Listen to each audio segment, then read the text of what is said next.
Hi guys, Ashley here, and welcome to Touched by Ash.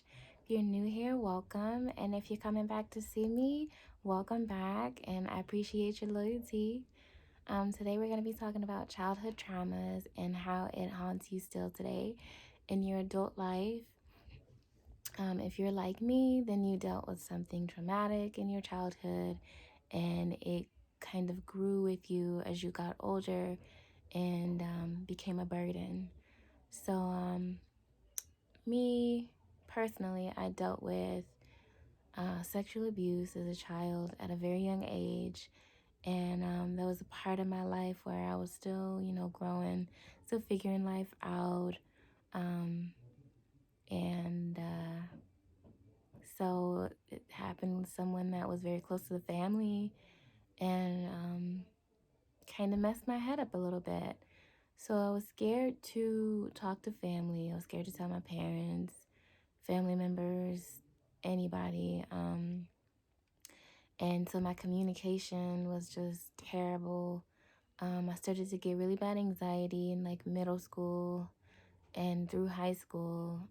Depression kicked in, and I was just always down on myself, just very negative, very just in a very bad place in my life. It was always like awkward having conversations with people because I didn't know how to be myself. I didn't know how to get out of my head. And so that was a really tough, trying time for me. And something in me told me that I was wrong. Something in my spirit told me that I needed help. And I don't know if you guys see angel numbers, but I used to see my birthday a lot. And ironically so, when I realized what angel numbers were, that number specifically was telling me that I had the ability to change my circumstance. So that's going to stick with me for the rest of my life because it was very much true. Um, Anxiety and depression doesn't need a medication to be cured. It literally is just you changing the way you think, the way you speak, the way you talk to yourself, and the way you treat others. That all ties into the human being that you become or are. If you speak negatively, you're literally either holding on to something that has caused you to behave in a way that is not spreading love. And that was me for a very long time, where I was nasty to people. I could get really like rude and ignorant, and it was just how I felt within myself that projected out into my behavior and how I responded. So I ended up getting help 2 years ago by a life coach or a counselor. And she basically had me do or affirmations, love affirmations, self affirmations to myself, which changed the way that I talk to myself, basically. Saying things like, I am worthy, I am beautiful, I am loved, I am grateful, I am abundant, I am blessed. Things like that weren't things I was used to saying. It's more so, I am stupid, I am dumb, I can't do this. I don't know if you guys know the saying, if you believe you can or you can't, you're always right. The more I say I can and I believe that I can do it, I've accomplished so much. So learning to change the dynamic in the way that you talk to yourself is a big, big help in changing the way your life story goes. I know there's a lot of people that have dealt with parents not being loving and not being there for them in times where they were struggling with loving themselves, and also family being very judgmental. A lot of us grew up in Christian homes, very religious, and our family didn't understand us, me personally being spiritual.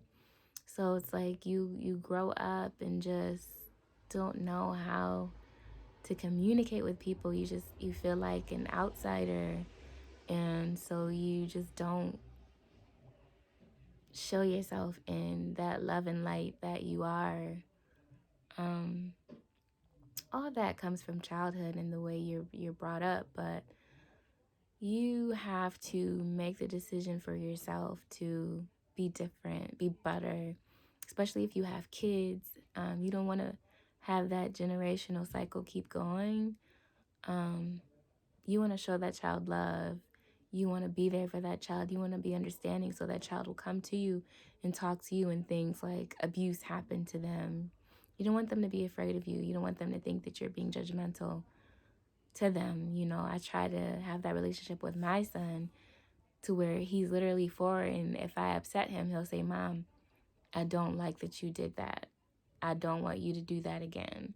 And I'll talk to him, and I'll realize that I messed up. Sometimes I joke around with him to the point where I don't even realize that I'm hurting his feelings. And building that relationship with him is so important because I see that he trusts me enough to respond in a way that he feels better and he feels like I'm listening to him. So definitely learn from what you've experienced within your parents or your family. And another thing is friends, I should say. How does your circle talk to you? How do they respond when you're upset? Are they there for you? That definitely is important because those are the main people that you hang out with in your age group that are supposed to get you. If you can't talk to them, and if they're always down and negative, then you need to change that immediately. It's okay to fall out with friends in a way that you've grown apart, and you just have to change that, like bring in new people that actually are like you, that embrace what you are, where you're trying to be. That's okay, and you don't have to apologize for that. So going back to the abuse and traumas, make sure that you are surrounded by love, people that lift you up, especially in the time that you're trying to forgive those that hurt you and yourself. I also had to forgive myself because when I was young and those traumas were happening to me, I was not loving myself the way that I should have been.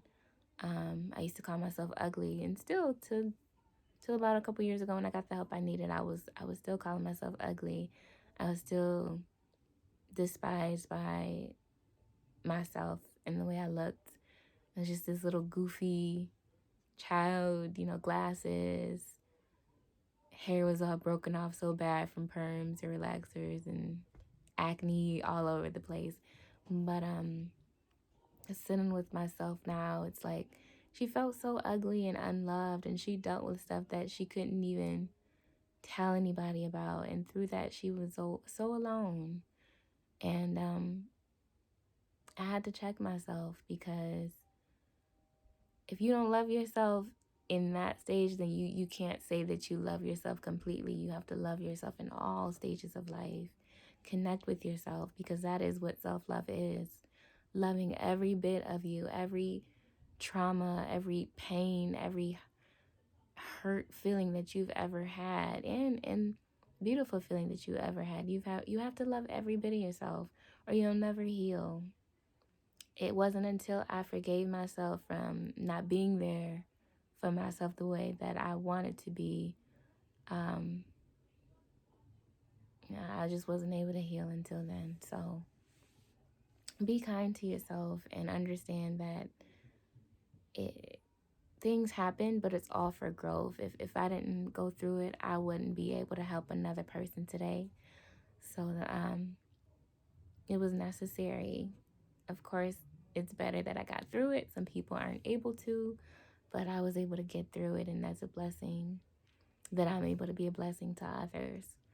So, if you guys have any questions, if you like to share your breakthroughs or things that you're dealing with right now, comment, like this video, put a thumbs up, and subscribe so we can chat a little more. I have so many more conversations I can talk about that tie into this, so stay tuned. And until then, take care.